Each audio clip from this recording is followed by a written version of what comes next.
Et bonsoir les amis, j'espère que vous allez toutes et tous bien, coucou Rox, Rocky et Vixie. J'espère que vous avez passé une agréable Lorca Week. Hop, j'ai failli spoiler, oh là là là là, le trif, il spoil. J'espère que la semaine s'est bien passée, que vous êtes tout contents des derniers leaks dont on ne parlera pas parce que bon bah les leaks ont été entièrement révélés quasiment déjà la semaine dernière, mais surtout que bon... Tout le monde l'a fait, tout ça. Je pense que ça ne sert un peu à rien de redonner son avis. Enfin, de le représenter, c'est pas ça non plus le plus important. Vous les avez sur l'application. C'est le plus important pour pouvoir les étudier si vous êtes intéressé. Si vous voulez que je vous donne un avis sur une carte, etc., n'hésitez pas. On en parlera avec plaisir. Et coucou, Kelly Chan. Et coucou aussi la fille de Roxoki, parce que la fille de Roxoki n'est pas là, mais il faut quand même lui faire coucou. Bon après, si je continue, on commence comme ça, je vais dire bonjour aux enfants de Kelly Chan, aux enfants de Sina quand Sina sera là, etc., etc. Bonjour tout le monde. Et à toutes vos familles. Donc aujourd'hui, breaking news, je dirais même un vilain news, puisque alerte au Venus. J'ai fait un petit reportage, une petite recherche de mon côté. Ce n'est pas des news au niveau de nouveau Venus, mais c'est que les deux premières extensions mauvais jusqu'à l'os, dans lequel vous pouvez trouver eh bien, le docteur Facilier, la reine et Hades, ainsi que l'extension cruellement infecte où vous pouviez pas jouer Patibulaire, Cruella ainsi que Maman Gothel, eh bien ne seront plus édités pour le moment parce que trop anciennes, tout ça, donc les gens en général les ont, voilà. Donc si vous les trouvez et que vous êtes intéressé par le jeu, eh bien sautez sur l'occasion, parce qu'elles risquent de grimper assez rapidement, voilà. Elles seront potentiellement, enfin ces personnages-là seront potentiellement réintroduits dans d'autres produits, par exemple Venus Unstoppable, hein, par exemple, ou alors dans de nouvelles boîtes pour les remplacer, pour simplifier les personnages, potentiellement. Mais si vous voulez les boîtes originelles, eh bien a priori, eh bien c'est totalement fini. Donc, bah moi il faut que je récupère le cruellement infect, moi, parce que je l'ai toujours pas. Donc je vais le récupérer rapidement. Parce que bon, mauvais jusqu'à l'os, je l'ai... Hop, juste à côté du Stitch. Il est là, il est là. Comme vous pouvez voir, un nouveau décor, tout ça. J'ai récupéré les standees du café, parce que ça prendra moins de place au café, ça en prendra plus chez moi, et surtout ça décorera, ça fait kiffer. Hein, carte de Connie, hein, incroyable, incroyable.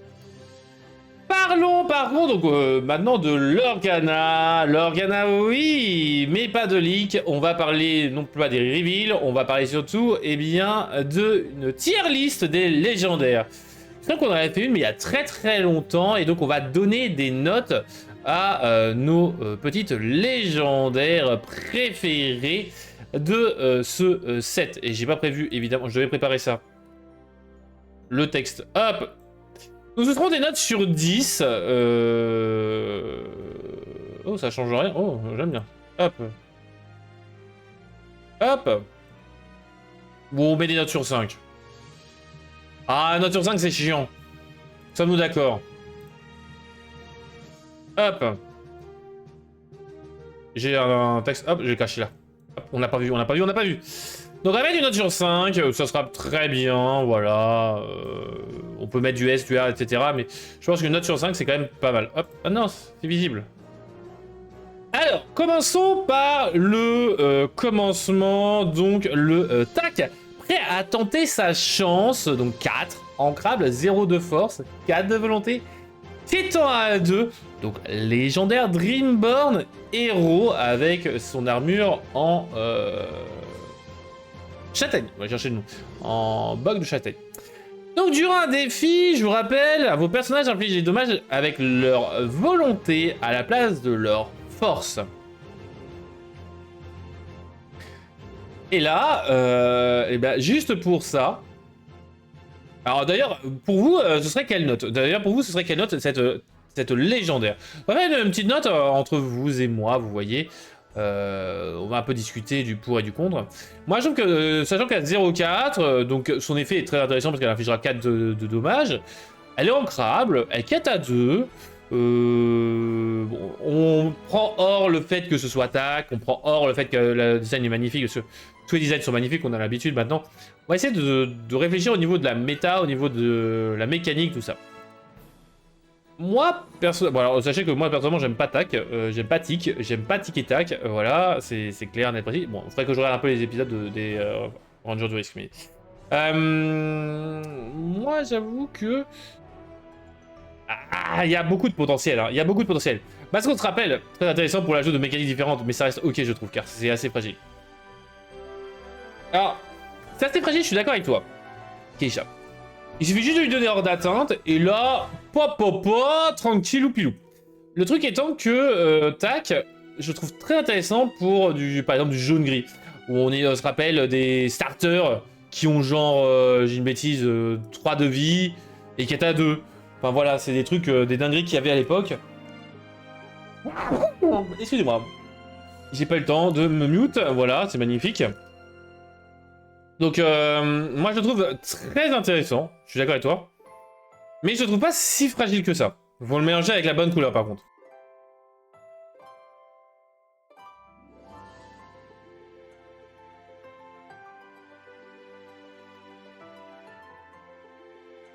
Aïe aïe aïe. Et vu qu'il est ancrable, en fait, cette fragilité est compensée, je trouve, si on peut appeler ça de la compensation, par son ancrabilité. Son ancrabilité le rend vraiment très intéressante. Et donc, en note sur 5, alors je vais pas des virgules, hein, clairement, excusez-moi du peu, mais je vais faire du 4, du 3, du 5, voilà, hein, je vais pas faire du 4, machin. C'est hors de question. Hop, hop. Le Discord, on le mute, voilà, c'est très bien. Moi, je vais lui mettre... Bien évidemment, on peut la modifier, hein, la note au fur et à mesure. Je vais lui mettre la note de 5. Je pense que... Ah, même, c'est vrai que... Si je mets une note sur 5, le problème c'est que... Ouais, non, on va mettre du 4. On va mettre du 4.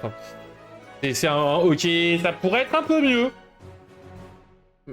Quitte à mettre du non ancrable. Genre 4 à 3, non ancrable, alors... Oh, ce serait une dinguerie. Mais le 0 de force, c'est très bien parce que de toute façon, le but, ça va être de partir à l'aventure. Hop. Le Woody guide de la jungle. Floodburn, héros joué. 5 non ancrables, 1 de force, mais 5 de volonté qui marche très bien avec tac.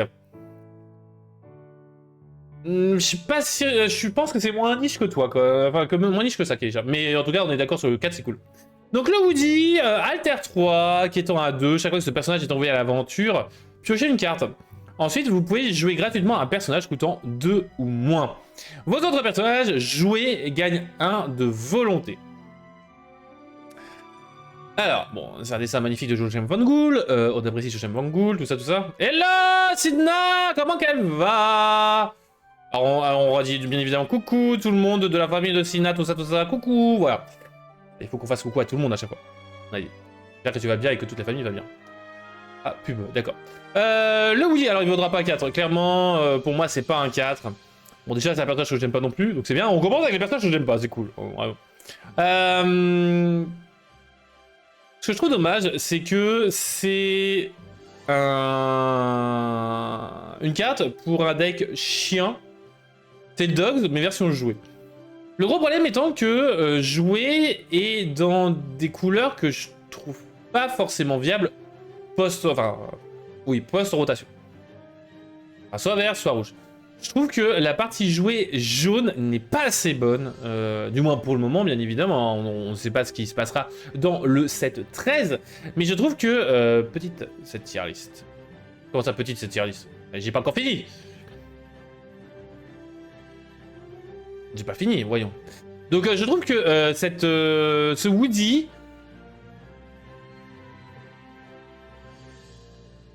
a du potentiel. A du potentiel selon les cartes qu'il y aura. Gros défaut, c'est que je trouve que son effet, tout ça, ne justifie pas la non-ancrabilité. Allez, je mets 10 à tout le monde. Ah non, mais c'est sur 5 qu'on note, Sina. C'est sur 5, c'est note sur 5, faut se calmer.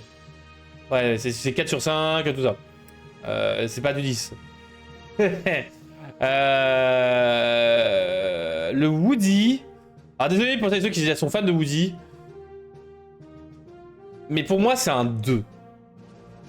Je sais pas comment vous en pensez, bien évidemment, de Woody. C'est peut-être un poil méchant, mais je trouve que le Woody, bah, il est excessivement décevant. Excessivement décevant pour une légendaire. Pour une rare ou une super rare, je dirais pourquoi pas. Mais...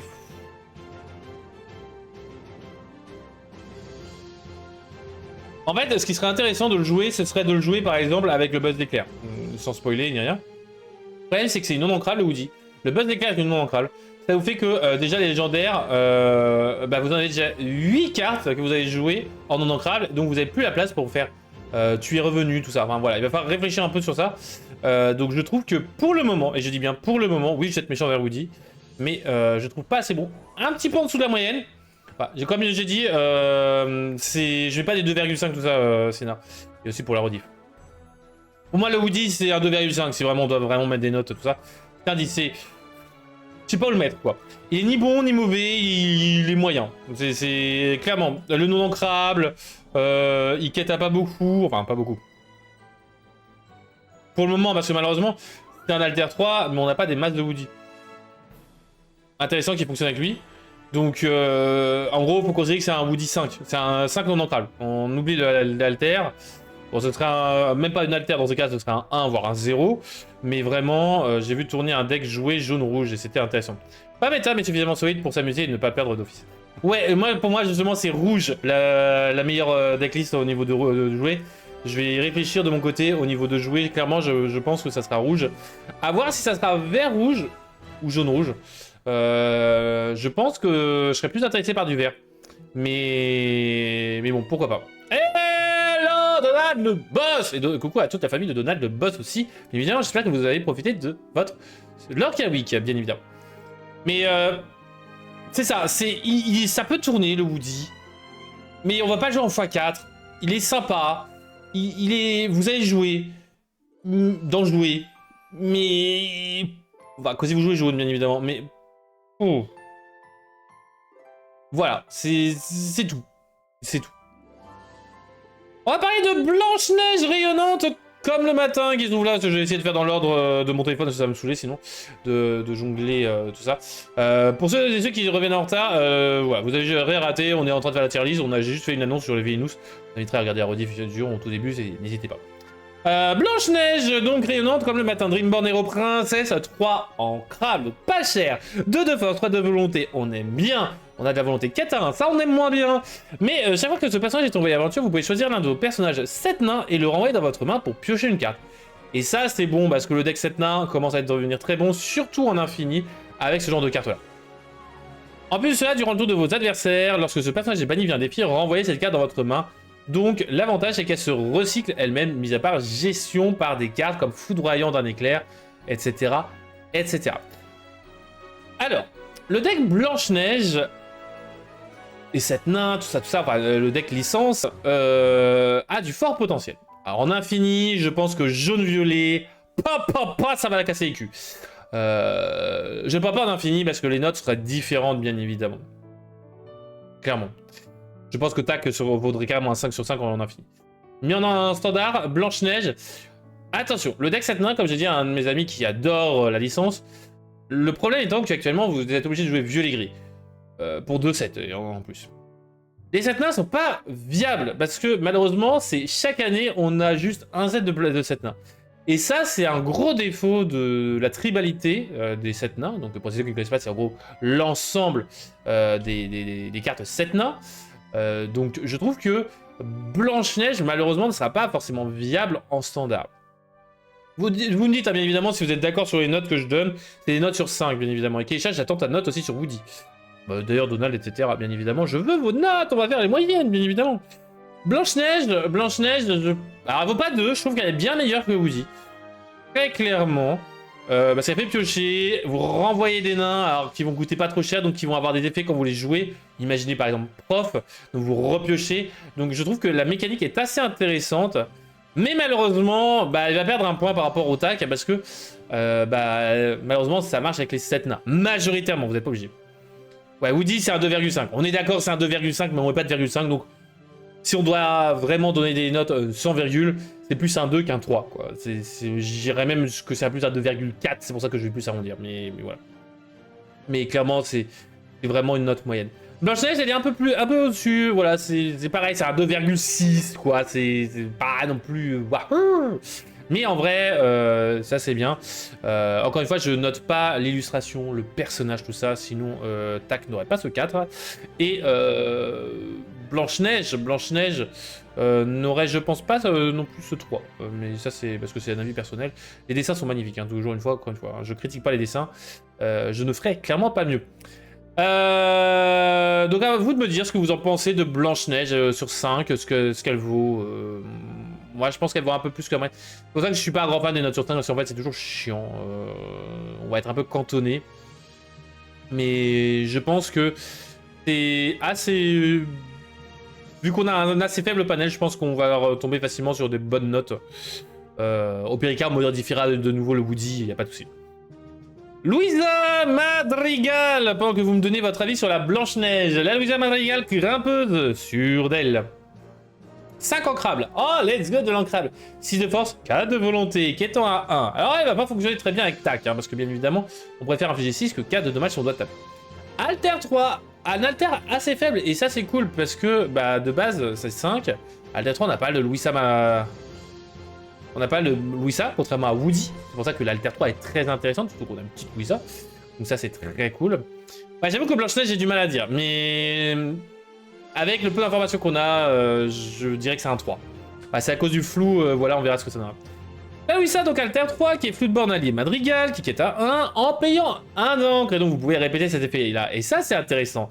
Choisissez l'un de vos personnages et déplacez jusqu'à 1 de ces dommages sur ce personnage-ci. Ensuite, si ce personnage-ci a 3 dommages ou plus, déplacez tous ces dommages sur un personnage adverse de votre choix.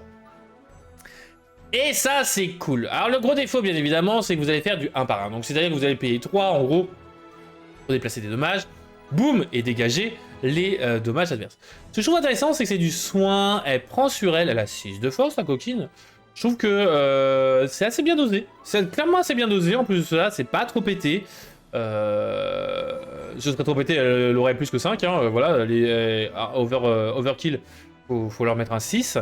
Je trouve que la Louisa est très bien, sachant que Madrigal, ça sera du bleu-violet. Bleu, c'est du rampe, donc l'encre, c'est pas très dérangeant. Le soin avec grand papi, tout ça, il y a pas mal de potentiel. Vous pouvez aussi jouer en jaune-violet, potentiellement. Ça sera du soin. Vous n'allez pas rampe, mais c'est comme si, hein, avec les réductions de coûts. Donc, Louisa Madrigal, à cause de son ancrabilité, ça serait non ancrable, je pense que ce serait clairement... Elle serait non ancrable, ce serait plus un tac. J'aime bien effectivement l'équilibré. Un bon 3. Ah, tu dirais un bon 3 la Louisa? Ah, avec toutes les cartes qui font que bah, dès que tu déplaces un dommage, tout ça, tu gagnes un de l'or. Donc l'avantage c'est que... Ah, grand papi, boum, je paye 3 avec Louisa. Donc je fais les effets Louisa à fond. Et grand papi, je gagne du lore. Donc j'ai 6 de lore, tout ça. Donc bah, elle rentre dans plus qu'un deck, je dirais. Hein.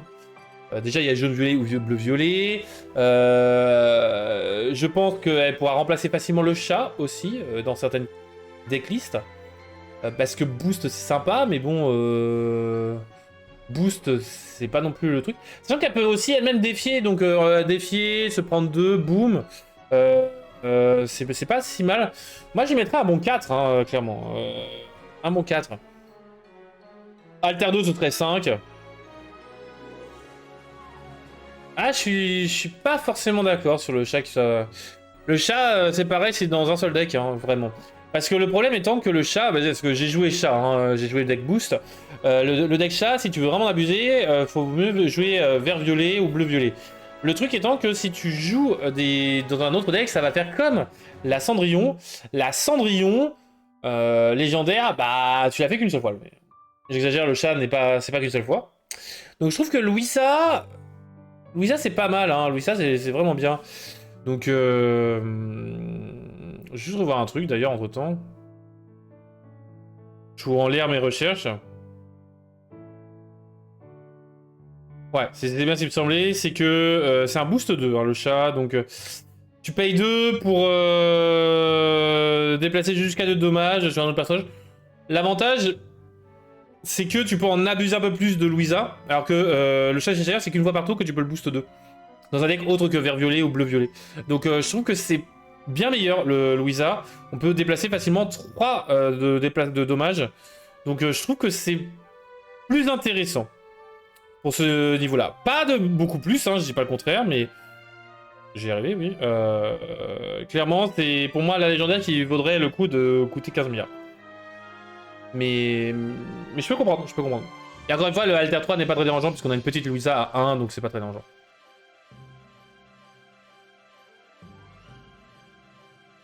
Faire 3 de dégâts, ça va vite. 4, c'est un premier palier. Embêtant. Ouais, je suis d'accord, je suis d'accord. Je suis d'accord que le 4, c'est un palier un peu embêtant, je suis d'accord. C'est pour ça qu'elle aurait 5 de vie, ce serait... Ou 4 à 2, je mettrais un 5. Mais je trouve que c'est... Mais c'est pareil, c'est une sorte de 3,5, c'est chiant, c'est pénible. C'est les notes, voilà. Ah, au revoir le bot. Ouh, deuxième bot.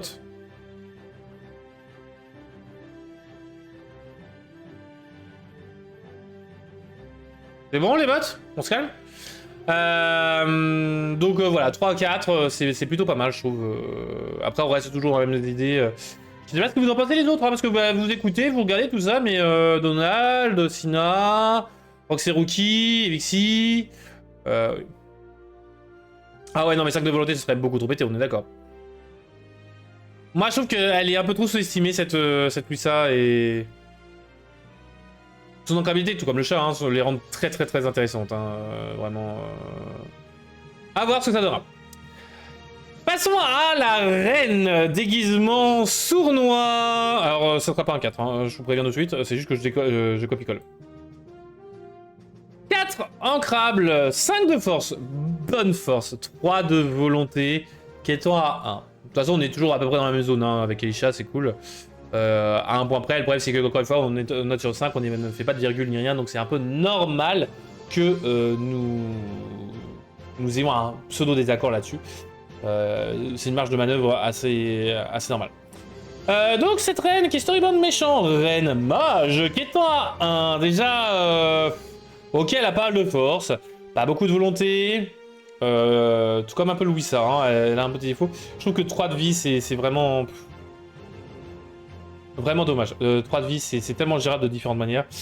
Lorsque vous jouez ce personnage, vous pouvez piocher une carte. Si vous le faites, chaque adversaire gagne 2 éclats de l'or. Déjà, cet effet-là rend la carte très très très mauvaise pour la jouabilité. Tant qu'un adversaire a plus d'éclats de l'or que vous, ce personnage gagne plus 2 de l'or. Alors là, le problème, c'est qu'il faut que vous laissiez votre adversaire en avance au niveau du lore pour pouvoir lorer un peu plus. Cependant, elle a 3 de vie, donc elle va pas lorer trop souvent. Donc malheureusement cette reine, bien que magnifique, encore une fois, dessin de Harry Willy, je la trouve excessivement mal dosée. Rien ne va, pour le moment bien évidemment, à l'avenir peut-être qu'il y aura une stratégie là-dessus. Mais vraiment, la reine déguisement sournois... Alors sauf si vous me dites que non maîtrise, il faut jouer comme ça, comme ça, comme ça, comme ça. Et là je suis en mode, ah oui d'accord, il y a peut-être un deck qui pourra en profiter. J'aime beaucoup ce qu'elle propose. Je vois des façons d'en abuser en rouge-vert. À voir si ça passe vraiment, mais il y a du potentiel. En mode vol de l'or, c'est ça pour le rouge? Bah, le problème, c'est que... Je trouve qu'il n'y a pas trop moyen, c'est situationnel, dans un certain deck, tout ça. Je vais peut-être paraître méchant, je joue le deck vol de l'or, donc... c'est très compliqué à jouer. Toujours joué, j'ai toujours aimé, apprécier jouer ce genre de deck là. Mais je pense pas que ça passe réellement à voir au 7-12, enfin 7-13 bien évidemment. C'est en prenant le pool de cartes qui existe maintenant. Il y a du potentiel, il y a un truc à faire potentiellement, mais à savoir au niveau des... Vous metteriez combien les amis, bien évidemment? J'aimerais bien que vous me donniez. Ah oui, tu donnes du lore, donc tu lore plus aussi, et ensuite tu fais un effet de réduction de lore.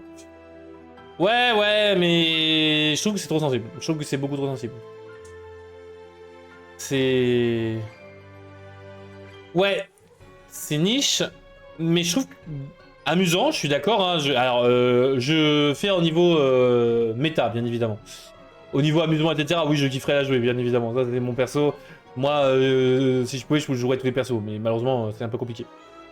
Au niveau méta, malheureusement, et c'est au niveau aussi réfléchir à quand vous ouvrirez, potentiellement, celles qui vont coûter le plus cher. Pour moi, là, pour le moment, Tac et Louisa sont les plus chers des légendaires.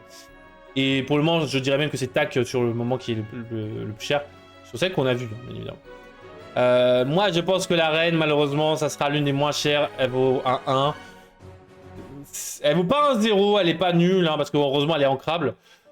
Elle serait non ancrable, alors là, injouable, injouable. Très clairement. Je trouve que... Ouais, elle a beaucoup de défauts. Mais franchement, il y aura du fun à faire. On est à la moitié du live déjà, les amis. Restez jusqu'au bout, vous inquiétez pas. Il y a une petite surprise pour vous. On va partir sur Buzz l'éclair de Connie, Ranger de la jungle, 7 non ancrable. Le non ancrable, on en abuse. 7 de force, 5 de volonté. Alter 5, quête à 2. Avec 2 effets.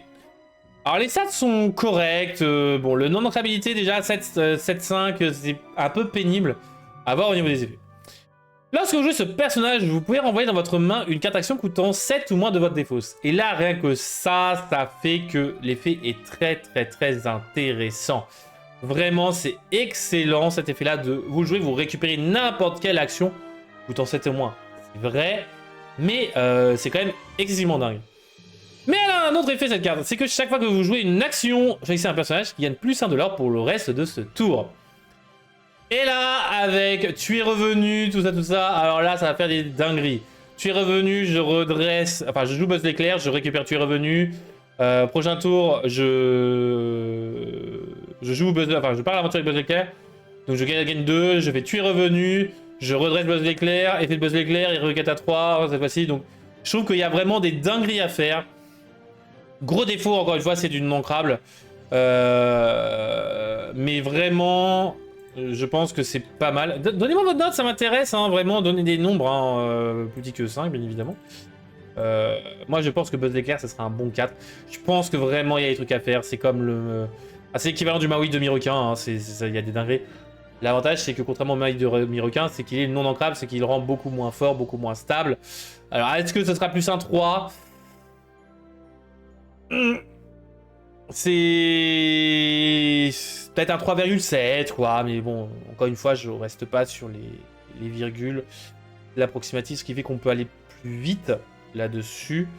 Mais au B4, donnez-moi vos scores que vous donnez. Donc là, par exemple, ce serait 4-2, 4-3, 1-4. Ça m'intéresserait de voir à peu près vos notes. Je sais que Sina veut mettre 10 à tout le monde. Déjà, on note sur 5, Sina, c'est pas bien. Ouais, je trouve que sur les 3 qui valent 4, elle vaut plus 3 que 4. Mais elle vaut mieux qu'une Blanche-Neige. Ouais, allez, on va mettre un 3. Ouais, je suis d'accord avec toi que... Le problème, c'est que c'est un... Encore une fois, c'est un virgule, quoi. Les virgules sont un peu pénibles, mais... Bon, après, elle coûtera cher à cause de Buzz, mais ça, c'est un autre problème. Sid, oh là là là là. Alors ça, je vous dis une chose, Sid, j'aime pas Toy Story, hein, je vous l'ai déjà dit plusieurs fois, mais Sid, alors c'est pas un personnage que j'apprécie, hein, en plus de ça, parce que bon, c'est un antagoniste. Mais le Sid, j'avoue que là, il y a des choses à faire. Fils non ancrable, 5 de force, 5 de volonté, storyboard méchant, qui étant à 2. Lorsque vous jouez ce personnage, vous pouvez choisir l'un de vos autres personnages et le bannir. Si vous le faites, chaque adversaire choisit l'un de ces personnages et le bannit. J'adore! Parce que vous allez bannir un de vos personnages, ça va prendre des effets de type si cette carte est bannie, renvoyez-la à la main. Vous allez permettre de gérer des personnages hors d'atteinte potentiellement, donc c'est excellent comme carte. Gros défaut, non ancrable encore une fois, coûte cher, mais en vrai c'est pas très dérangeant, puisque c'est quand vous jouez ce personnage-là et qu'il arrive tardivement, c'est pas très grave. En plus de cela, durant votre tour, chaque fois qu'un personnage joué est banni, gagnez 2 éclats de l'or, donc ça c'est cool, c'est que vous allez jouer Sid Phillips. Vous allez bannir un de vos jouets pour bannir un personnage adverse. Vous allez ainsi pour gagner 2 de l'or par l'effet de Sid, etc., etc. Il y a de très bonnes choses à faire avec ce Sid. Gros défaut, c'est le 6 non ancrable. Mais les stats sont bonnes, les effets sont bons. Mais en même temps, ce serait pas un 6 non ancrable. Je pense que ce serait overcraqué. Un overcraqué. Pour moi, ça vaut un 4. Un 4 clair et net, vu les jouets qu'il y a dans Rouge. Ils sont excellents. Qui fonctionnent avec le site, bien évidemment. C'est ça que je veux dire. Mais je trouve que ça vaut un bon 4. L'autre défaut, c'est l'adversaire qui choisit. Il faut plus le faire pour les bonus qu'on a à bannir dans notre cas. Oui, oui, exactement. C'est ça. Oh, si c'est... Mais je trouve que comme il arrive tardivement, on peut potentiellement gérer un peu les boards adverses. Le but de jouer rouge, c'est de taper, taper, taper. Donc on va un peu gérer le board adverse. S'il arrive tard, donc on va potentiellement gérer plus de les hors d'atteinte comme ça. Et c'est toujours le problème des cartes qui disent que c'est l'adversaire qui choisit. Mais ça permet potentiellement de gérer les hors d'atteinte. Je dis pas qu'on gère des hors d'atteinte, mais on va potentiellement en gérer. Parce que, bon, on se rappelle quand même qu'une certaine aurore est présente, tout comme d'autres cartes qui donnent hors d'atteinte aux autres personnages. Donc en vrai, c'est assez bon. Et de mémoire, il y a un jouet jaune qui fait piocher quand on bannit un de nos jouets. Ah, c'est possible. Alors là, il faut que je revoie tous les jouets. C'est pour ça qu'il faut que je vois comment j'ai monté jouer. Très clairement. Si cette semaine j'ai le temps, mais je crois pas que j'aurai le temps, je regarderai jouer, sinon je regarderai ce week-end. Monsieur Indestructible, super fort. 5 ancrables, déjà on aime bien encore une fois l'ancrable. L'ancrable c'est cool. 6 de force, 4 de volonté, quête à 1. Quête de 1, voilà. On a sur les stats équivalents à Louisa Madrigal. Alter 3, c'est encore comme une Louisa. C'est une Louisa mais version masculine. Ce personnage gagne plus de force pour chaque autre personnage que vous avez en jeu. Et ça c'est très bon, parce que vous allez facilement arriver à du 10, voire du 12 de force facilement. Hein. Il vous suffit d'avoir 2 ou 3 personnages, bam, vous avez un gros temps. Malheureusement avec 4 de vie. Donc vraiment pas mal. Chaque fois que vos personnages super défient d'autres personnages, vous piochez une carte. Et là, excellente mécanique. Alors bien évidemment c'est pour le deck super. Qui sera très certainement variable. Hein. Déjà, on a quelques super qui étaient déjà présentes avant. C'est de la pioche. Vous allez avoir de la force. Vous avez de l'alter. C'est excellent. C'est ancrable. Ça m'embête. C'est une licence que j'apprécie moyennement, mais un peu plus que Toy Story, j'avoue. Mais la pioche dans rouge. Oh là là là là là là. Et en ancrable. Oh là là là là. Avec une force quasi infinie. Oh là là là là. Un 5 tous les jours. Franchement, elle n'a quasiment aucun défaut.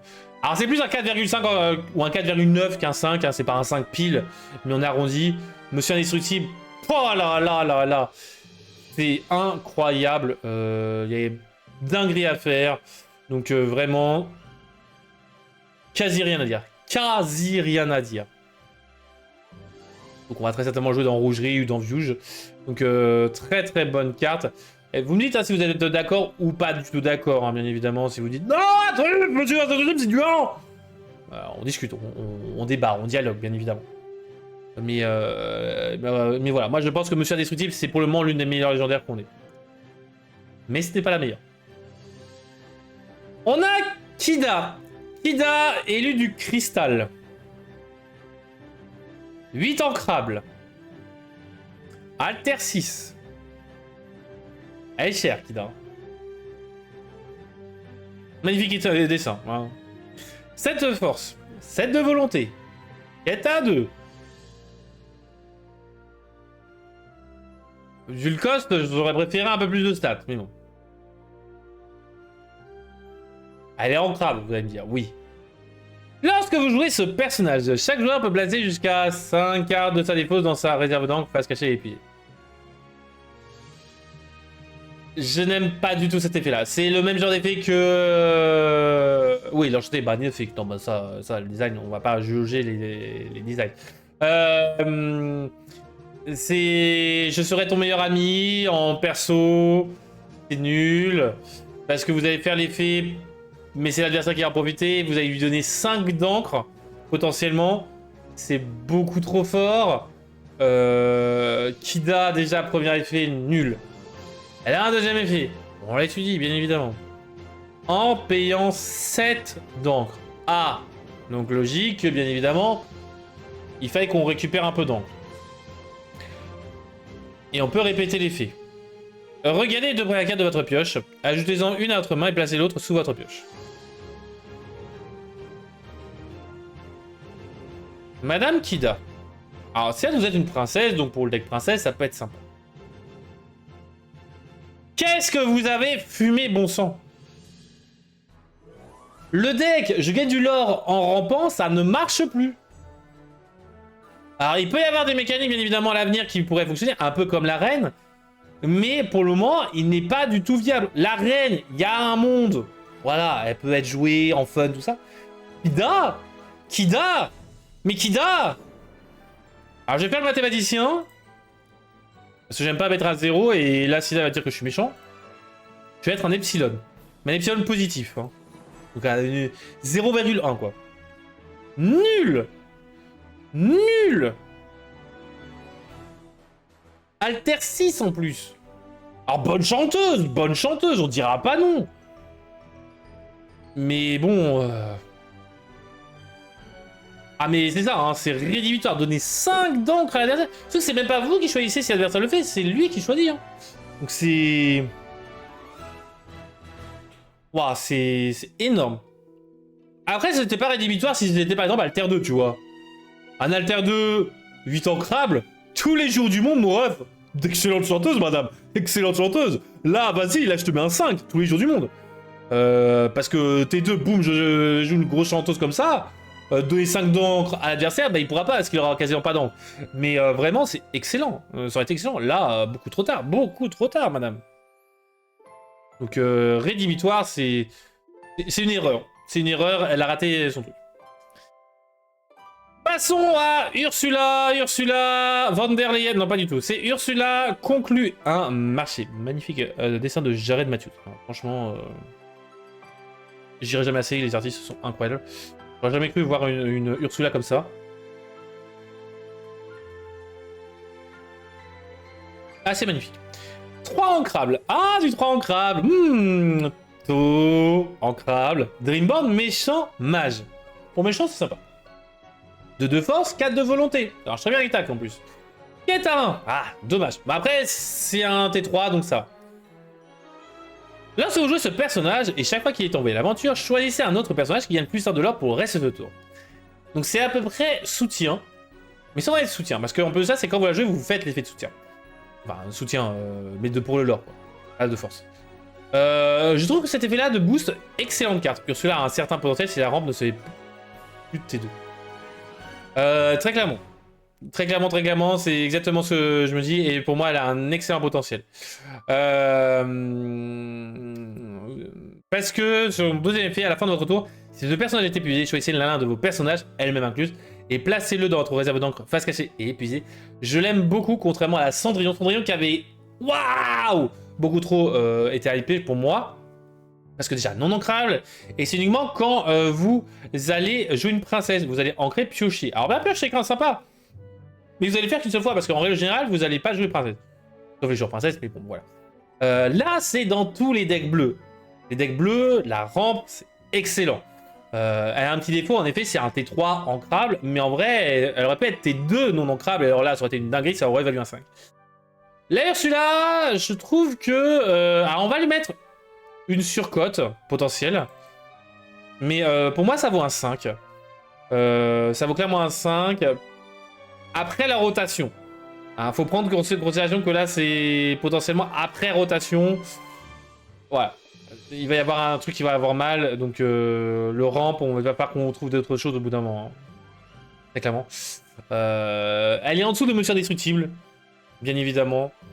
Et encore, en vrai, elle est pas mal. Hein, parce que bon, en T3, donner du lore supplémentaire, c'est pas mal, c'est pas mal. On passe à Mérida, parce que vu l'heure qu'il est, on va essayer d'avancer, parce que bon, il y a une annonce, enfin, plusieurs trucs à faire après. Donc, Mérida en acier, dites-moi si vous êtes encore une fois d'accord avec les notes, n'hésitez pas, je veux débattre, c'est pas moi qui vous impose les notes, il faut que ce soit un minimum de débat, clairement.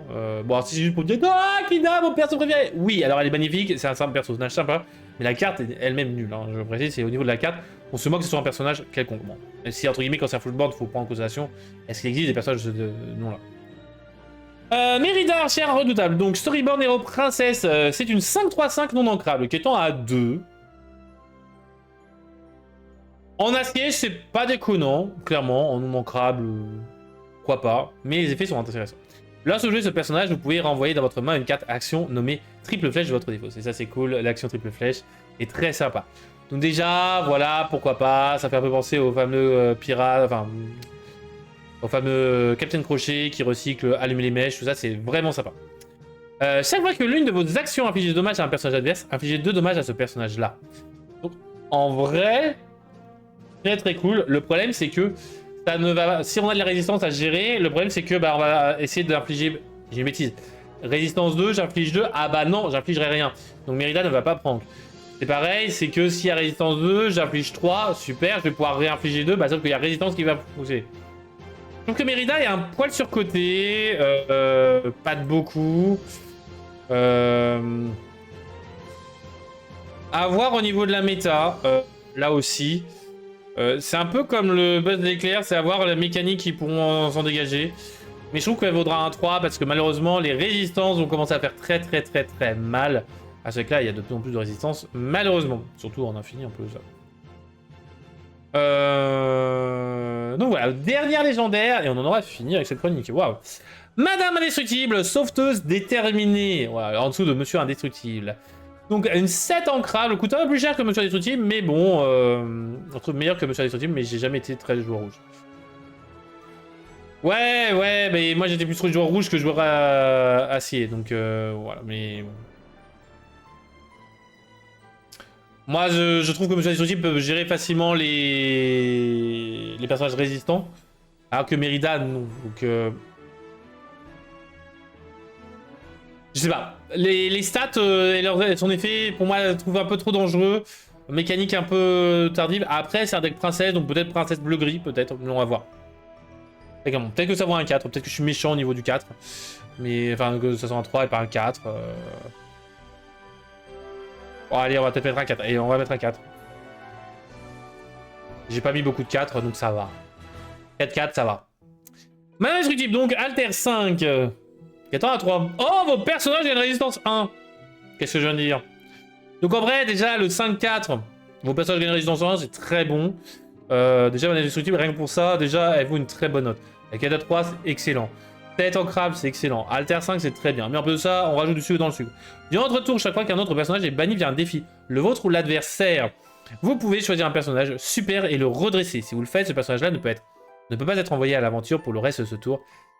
Excellent. Vous allez pouvoir chanter, défier, l'engager pour activer une action propre à un personnage. Ça fait depuis longtemps qu'on n'a pas fait ça d'ailleurs. Donc en vrai, Madame Indestructible, bah pour moi c'est un 5. Et pourtant je suis pas un grand fan des Indestructibles, mais je suis assez étonné de ça. Je trouve que les légendaires, par contre, comme vous pouvez le voir, hein, en ayant mis des notes à tout le monde, ils ont une bonne moyenne. Ça fait que les légendaires, ils ont une moyenne de combien? Si on prend... attendez, on va sortir une calculatrice. Pendant ça là, vous allez pouvoir me donner vos notes, vos désaccords ou autre chose. Mais alors 4 plus 2 plus 4. Non. Plus 4 plus 3 plus 1 plus 3 plus 4 plus 5. Plus l'erreur, on dit que c'est 0, hein, parce que bien évidemment c'est une erreur. Hop, 40. Divisé par 12. Y a pas... non. Y a pas quoi?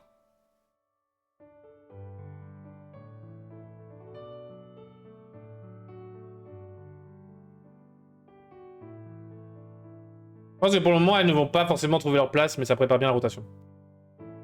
Les indestructibles, je trouve qu'elles auront la place directement. Louisa, je pense qu'elle va commencer à trouver sa place rapidement. Ah, l'Ariel, mais elle n'est pas légendaire, l'Ariel.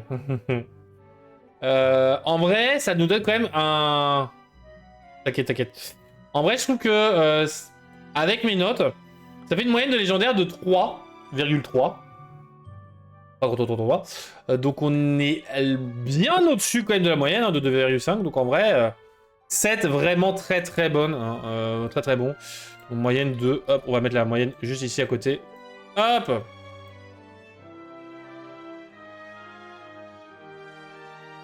Ah, il y a des cartes qui sont pas des légendaires, mais qui sont meilleures quoi sur les légendaires. Hein. Kida, hein, voilà, commune. C'est une commune que tout le monde va s'arracher au niveau des collectionneurs, mais bon, voilà. Voilà. Je sais pas ce que vous en pensez, mais voilà ma tier list, mes notes sur les légendaires. C'est quand même pas déconnant, hein, un 3,5, 3 sur 5, hein, vraiment. Peut mieux faire, mais... Hop. Peut être pire, quoi. Clairement, on a eu des sets bien pires que ça, hein, même si on les a pas notés. Ah, c'est bon. Alors, vu qu'il est, on va aller assez vite. On va parler de Jumpers. On va parler de bons vieux Jumpers. On va parler des critiques. Puisque ça fait un peu plus d'un mois qu'il est sorti, ce film. Donc, on va un peu parler de celui-ci. Parce que... quand même... Bah, c'est quand même quelle carte que je dois garder à la pile? Toutes, tu dois les garder. Alors, pour le moment, j'ai pas regardé encore toutes les cartes. J'ai pas encore fait de deck, hein, bien évidemment. Bon, de toute façon, t'as les structures deck, donc t'as pas besoin de construction. Mais de toute façon, à l'AP, je vous conseille de les garder parce que les prix vont fluctuer comme ça. Si quelqu'un veut t'acheter la Kida à 50 €, tu la vends direct. À moins que tu l'aimes beaucoup, l'artwork, mais tu la vends direct en non enchanté, bien évidemment. Mais voilà. Ou au pire cas, tu négocies au niveau des starter decks là que je t'ai fait. Jumpers, donc, sorti il y a bientôt 2 mois, donc un petit film, avoir l'air naturel ou presque, où il y a un petit air d'Avatar. Alors au niveau des critiques, parce que je ne l'ai pas vu, voilà, on en a déjà parlé, on va parler un peu de comment est-ce que la presse et le public, le critique, tout simplement. Alors, au niveau des journaux, on a le 20 minutes qui lui donne une note de 4 sur 5, le journal du geek de 4 sur 5 aussi. Ah! Alors on en parlera de la paix juste après. Le journal du geek, donc 4 sur 5 avec... ou même la semaine prochaine, tiens d'ailleurs. On en parlera la semaine prochaine. Envoie-moi un message sur Discord et ça me rappellera que la semaine prochaine j'en parlerai. Avec Pixar qui chamboule ses habitudes, d'après Arthur Nicole, dans le journal L, 4 sur 5 aussi, avec donc un moment des moments d'émotion, rythme frénétique, message environnemental, un méchant vraiment méchant de la part d'Ophélie Daguin. Cependant, pour du 3 sur 5, eh bien, nous avons le Figaro et Paris Match. Le Figaro, on a OD qui décrit comme un divertissement intelligent, mais qui manque d'un brin d'inspiration pour être à la hauteur de Vice Versa et tout autre Pixar dont on a un peu l'habitude. Yannick Velli de Paris Match critique de cette façon, puisqu'il le décrit comme un nouveau film d'animation du studio Pixar. Jumpers de Daniel Chang ne renouvelle malheureusement pas la formule, mais a du cœur, ce qui fait que... bah ça vaut au moins la moyenne, quoi. Ça vaut clairement la moyenne, donc voilà. C'est un peu nos légendaires qui vous valent 3, c'est un peu en mode, je sais pas où les mettre, ça vaut pas un 2, mais ça vaut pas un 3, allez on va être gentil, on va mettre un 3. Hein. Ça c'est les critiques gentils, quoi. Hein. En mode, je te descends le film, mais bon, on va être gentil, on va pas mettre des virgules, tout ça, donc voilà. Écran large, alors note la plus basse, ou sinon je crois qu'il y a vraiment une critique, mais d'un petit journal vraiment peu connu, ou qui lui a mis un 1, mais voilà. C'est juste de la haine pour de la haine. Donc 2 sur 5, difficile de sauver quoi que ce soit dans ce film qui a abandonné l'idée d'émouvoir et se contente de faire du bruit et de s'agiter dans tous les sens pour faire rire. Mais bon, on sait que le studio mise tout sur Toy Story 5, qui sortira dans un peu plus de 3 mois seulement, dit Deborah Eichner. Et je pense que je suis assez d'accord sur son point de vue sur le fait qu'il doit être sympa. Très clairement, alors ça vaut peut-être pas un 2 non plus, mais Toy Story 5, je pense que c'est là-dessus qu'ils vont plus miser que sur Jumpers. C'est un peu le défaut hein, de ne pas être une licence. Je pense qu'ils misent plus sur les trucs qui existent déjà que sur de nouveaux trucs.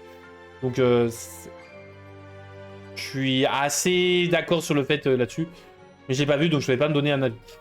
Ce qui fait quand même que dans les journaux, quand même, dans la presse, eh bien on a une note moyenne de 3,5, ce qui est pas mauvais, hein. C'est en gros la moyenne des légendaires du prochain set, c'est quand même cool. Hein. On retrouve là-dessus, hein, donc on peut retrouver les critiques sur Allociné si vous voulez plus de détails. Au niveau du public, alors Alicio 25 qui a donné une note de 4 sur 5, très joli Pixar, écologique et sensible à la cause animale. Incroyable. Histoire assez dynamique, personnage très attachant, avec quelques moments d'humour appréciables. C'est dommage de mettre en avant les suites plutôt que les nouvelles histoires. Je suis totalement d'accord avec toi, Rox, ok. Totalement d'accord. Voilà, je pense qu'Aliceo a à peu près décrit tout ce qu'il faut dire. Vraiment, j'ai pris que quelques descriptifs sur le point de vue un peu public, grand public. Mais j'en ai pris quand même quelques critiques, dont celle de Sean777. Bien qu'on a déjà pris ces critiques, que je trouve très bien construites, en évitant les spoilers, bien évidemment. Spoiler, sauf quand ça parle du CM6. 4 sur 5. Ce film ressemble beaucoup à Avatar. Même le film en a conscience et s'en amuse. Et c'est ça qui est bien, c'est que si ça ressemble à déjà quelque chose de conscient, il faut pousser le vice jusqu'au bout. Si en fait on s'amuse pas et qu'on essaie de cacher et que ça ressemble, mais voilà, et bien dans ces cas, ça vaut pas le coup. Là, en l'occurrence, c'est bien, c'est a priori bien fait, donc c'est tant mieux. Du temps à accrocher pour Sean. Sean n'a pas accroché de suite. Parce que les gags sont peu drôles, très enfantins, donc c'est très bien pour les enfants, un peu moins pour les adultes. Ça dépend du type d'adulte que vous êtes. Mais le film, parfois, paraît assez glauque, mais dans le bon sens, puisqu'en effet, il garde des codes pour construire des scènes d'horreur, mais avec un humour qui désamorce sans lourdeur cette horreur. Donc, c'est assez appréciable, justement, du fait que le film n'est pas si manichéen, donc ça, on ne spoilera pas à la fin. Le fait que, par exemple, on respecte le règne animal, tout ça, vraiment on se mange, on se dévore, tout ça. Donc vraiment, c'est ça qui est bien, c'est entre guillemets de l'horreur au niveau animal, mais en vrai c'est cool. Ça prend pas les enfants pour des débiles, mais en même temps, ça les accompagne de façon assez édulcorée, et ça c'est cool. Très très cool. Alors, Seleni qui met une note de 3 sur 5. Scénario hyper calibré, gags moins nombreux, moins efficaces, morale moins subtile. Seleni aurait préféré peut-être justement un peu plus de gags, justement pour faire un peu plus d'écho aux autres Pixar, et une morale un peu plus subtile. Monstres et compagnie avait une morale un peu plus subtile, Toy Story aussi, etc. Là, bon, c'est l'écologie. Mais le problème étant que dans les films qui parlent d'écologie, c'est très rare qu'on ne puisse pas dire « Bonjour, je suis un film sur l'écologie, venez me voir ». C'est le problème des morales de ce type-là. Et Ranger qui a mis une note de 1 sur 5. Scénario assez navrant, écolo contre le maire, menaçant la biodiversité. Bon, c'est du déjà vu et du revu. Protagoniste, ni attachant et encore moins amusant. J'y arrivais, j'aimais vraiment l'écrire. Donc, bon, un protagoniste, voilà, et comme il est, malheureusement. Ranger, comment dire? On va décrire leur aspect des castors comme des peluches synthétiques avec un pelage affreux. Donc ça, on en parlera après. Et des attentions du côté anthropomorphique à tous les animaux qui va les rendre un peu plus humains, un peu à la Zootopie. Malheureusement, on n'est pas aussi proche de enfin, aussi poussé sur l'anthropomorphisme de Zootopie puisqu'on est quand même dans la nature. Donc c'est un peu décevant pour lui. Je peux comprendre. Si on aime bien l'anthropomorphisme, pas du tout. Dans ces cas, la zone entre les deux est un peu décevante. Moi, ça me dérange pas plus que ça. Clairement, ça me dérange pas plus que ça. Donc, moi, c'est pas ça qui va me faire descendre ma note, hein, si je veux le voir. Mais en tout cas, ça fait qu'au niveau du grand public, eh bien, on a une note de 4 sur 5. Hein, bien qu'il y ait quelques personnes qui aient mis des notes très très basses. Eh bien, on a quand même une excellente moyenne. Donc, franchement, allez le voir. Ça vaudrait le coup de, bien évidemment, le profiter.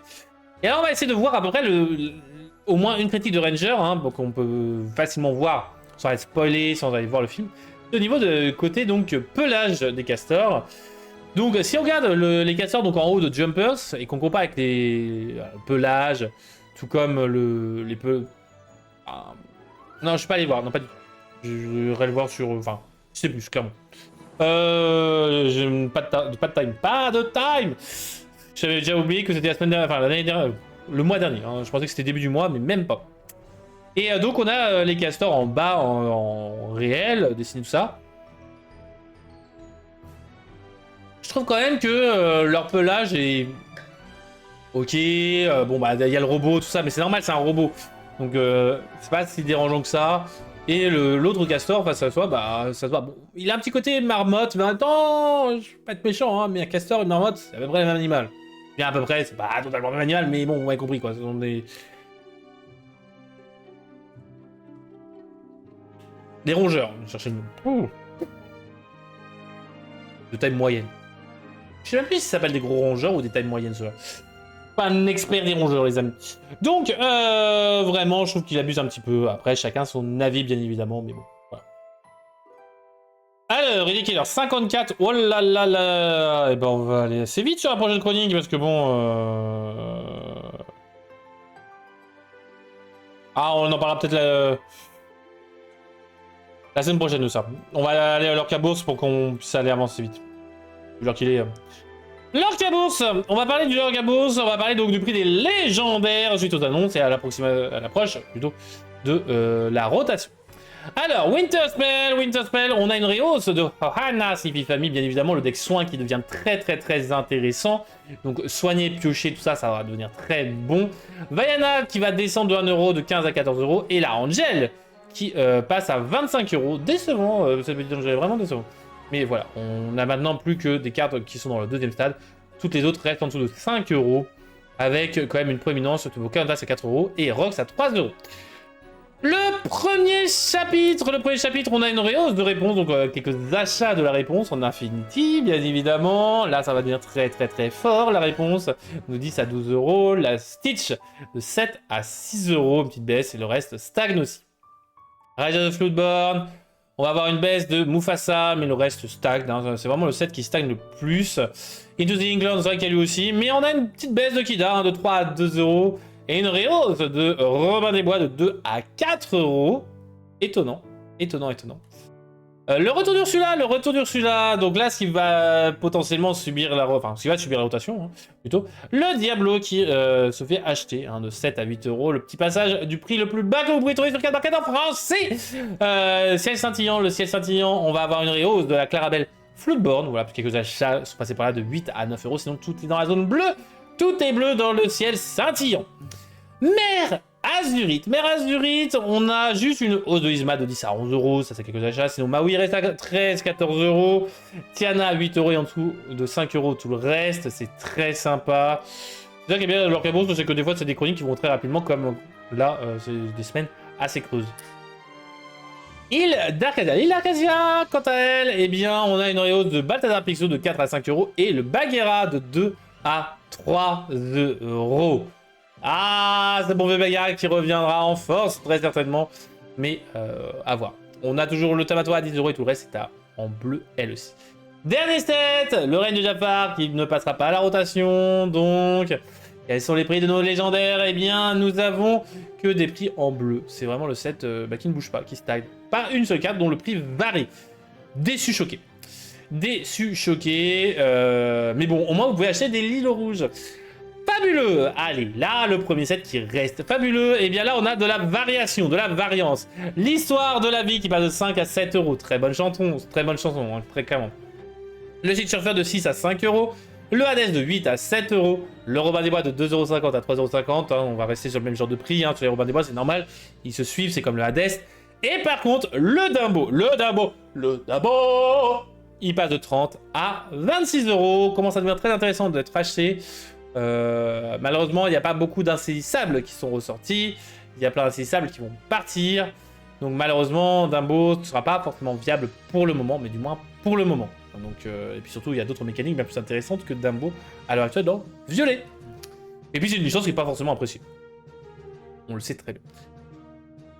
Et maintenant, il me reste donc la dernière, Whispers in the Well, où on va avoir de la variation, de la hausse. Le set qui grimpe. Le Démona qui reste à 30 euros. Hades qui passe de 21 à 23 euros. Cendrillon de 25 à 28 euros. Alors que c'est un T4 ancrable, non ancrable en plus. J'avais dit tout à l'heure c'est un T3, non c'est un T4. Le Cavalier en tête de 8 à 10 euros. Le Goliath de 14 à 15 euros. Je suis dégoûté qu'il remonte. Et Zaza de 6 à 8 euros. Je pense que Goliath va baisser, puisque je pense que le deck indestructible va être meilleur que le Goliath. À voir ce que ça donnera. Voilà au niveau de l'Arcabourse. Mais donc, eh bien, il y a quand même une dernière chronique pour vous. Oui, parce que je vais vous faire travailler, les amis. On va avoir un Lorca Quiz. Un Lorca Quiz avec du pixelisation, là, a priori. Puisqu'il va y avoir, eh bien, question pour des promos. Il n'y en aura pas une, il n'y en aura pas deux, il n'y en aura pas trois. Il y aura le playset du Aladdin Protecteur Vigilant. Le playset de la Lady Chienne Décidée. Le playset de la mini Défenseuse Hardy. Et le playset du... non, pas le playset, il n'y en a que 3 là. Il va falloir que j'en aille rechercher un. Bon, il y a normalement un playset, mais je pense en avoir pris 4, mais là, il y en a 3. Vraiment. Normalement, le playset de patch Shio joueur, donc les cartes promotionnelles du 7-8. Du 7-8, donc du règne de Jaffa. Donc, vous allez avoir qu'une seule question pour récupérer tout ce petit lot de cartes incroyables. C'est une folie! Et oui, c'est une folie! Et la question va être, quel est le nom de famille de Andy dans Toy Story? Quand il est enfant, parce que comme je ne suis pas du tout la licence Toy Story, je sais qu'il devient adulte, potentiellement il est marié parce qu'il a une fille. Et je sais pas s'il a gardé son nom d'enfant, ou est-ce qu'il a pris le nom de sa femme, ou est-ce que machin, etc. Donc en gros, son nom de famille, bien évidemment, natal, de naissance. Voilà, vous allez pouvoir avoir cette folie, les amis. On se dira donc à la semaine prochaine. Faites une bonne Lorca Week. J'espère que ce Lorcana vous aura plu. À être Toy, vu que c'est son histoire. Très certainement, très certainement. Prenez soin de vous et de vos proches. Cœur sur vous. Soyez patients, ça arrive bientôt, vos ouvertures. Je suis sûr que vous ouvrirez de bonnes cartes. Et le mot de la fin... ça sera Castor. Castor, clairement. Et on se dit donc à la prochaine, les amis, c'est Trif et les Glimers. Bye bye. Des bisous, bonne semaine.